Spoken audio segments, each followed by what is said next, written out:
What are the pros and cons of the gaming era? This current gaming era. The pros are the software is amazing. Latency is as low as it's ever been, and yeah, the hardware is better. So there you got three things. You got great graphics, low latency online. Your machines last longer and they're more versatile. Like if you buy a PlayStation, you're basically buying a TV box. You're buying a Roku stick. Every game that ever existed is like $50 away. So that's the pros. The cons are motherfuckers really aren't spending time on story anymore the way we used to. They used to. People are pushing shit out, and because the content is so accessible, they know they can pull it back at any time and just tweak it. So that sounds like a pro, but it's a con because niggas are just dropping shit to drop it. It's like just to say, hey, look, it's like that philosophy that, like, you know, when your page loads up when you're going on the internet, you notice that the shit you can see loads in first, but if you click on something too early, it just won't work. They're on that idea. If I just give them something to look at real quick, we might have time to do some shit on the back. We can just show them this flashy shit and let's flashy piece of shit, and we actually fix it later.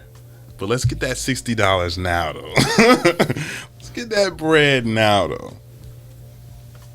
And then if no one complains, guess what? They won't fix it. Less manpower on it. So that's a con. And I always like to be even, so I'm going to do another one since I did 3 for this side. Let's see. The con is every game takes up an enormous amount of space on your hard drive. Because you have the hardware might be great, but it doesn't mean it's lightweight. So there you go. Games are getting bigger and bigger. Storage you need more and more storage over time. I have to ask though, why does it do they really have to make these games that large of a size? Nah, I don't think I think this is what they think, because you know back in the day you had to optimize. Like optimization was key. When your system runs when your system is already optimized to its fullest potential, you stop having to worry about little shit. So that means your game can be bigger. You could have run some crazy shit back then, but you wouldn't have had enough storage for it, right? I mean, you could have ran a lot of stuff that had a lot of storage, but you wouldn't have had enough processing power for it. You just wouldn't have.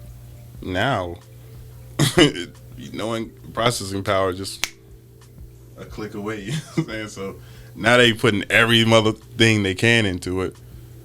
But but when they do that, I don't understand how it can still suck. They give it so much freedom. Well, you ever heard of such thing as too much freedom? Yeah. Got freedom of fucking up. Plain and simple. Freedom of messing up. You have all this space and all this time. Don't mess it up. At the end of the day. You're right. You can have everything in the world, but you're here with this. And now it looks like shit.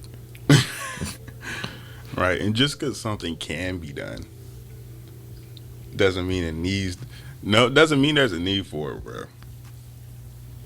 Like when I'm Fallout 76, do I really need 100 real motherfuckers running around this story-based RPG? No. That's what NPCs were made for. And you got that system working pretty damn good. Do we really need motherfuckers coming around, you know what I'm saying, telling shit jokes and throwing racial slurs and slowing up our gameplay? No, you don't. That's why it flopped. But actually, if it was executed better, it might not have flopped. But We didn't need it anyway. Everything is digital, and everything that games are made to be like real life. Well, some of them are. They're made to simulate a real life experience. So what happens when it happens? That means real life shit makes its way into games. So whatever controversial political movement is the shit right now, it's gonna be in the game, dog. Whether it's a satire of it or it's how the game framework is. Like, oh, all of a sudden, Luke Skywalker's white. Or,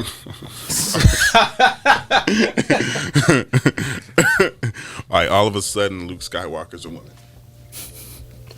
Stuff like that starts to creep in, and you're wondering, like, why does this have anything to do with anything? Why is Luke Skywalker a bitch? Can someone explain to me? Like, they'll make little changes like that just because it's a good political movement. Like Wolfenstein. I'm such a nerd. I'm sorry, but Wolfenstein, bro.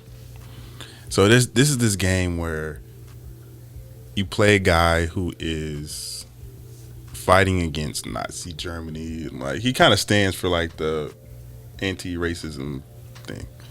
So Wolfenstein 2, it was still about that story.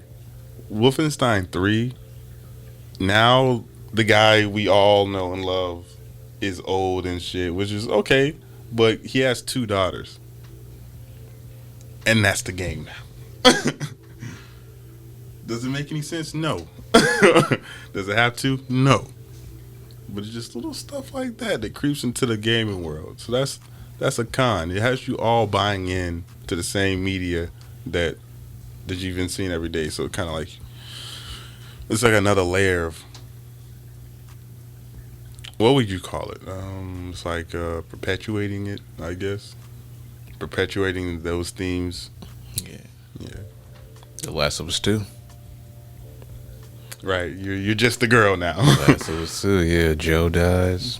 If y'all ain't played that game, that's your fault. Spoilers. Whoop-de-doo. If you ain't played it. Yeah, that Joe dies. Joe dies, and then you play as Ellie and the other chick. And both their storylines are pretty much boring for the most part. That's what I've heard.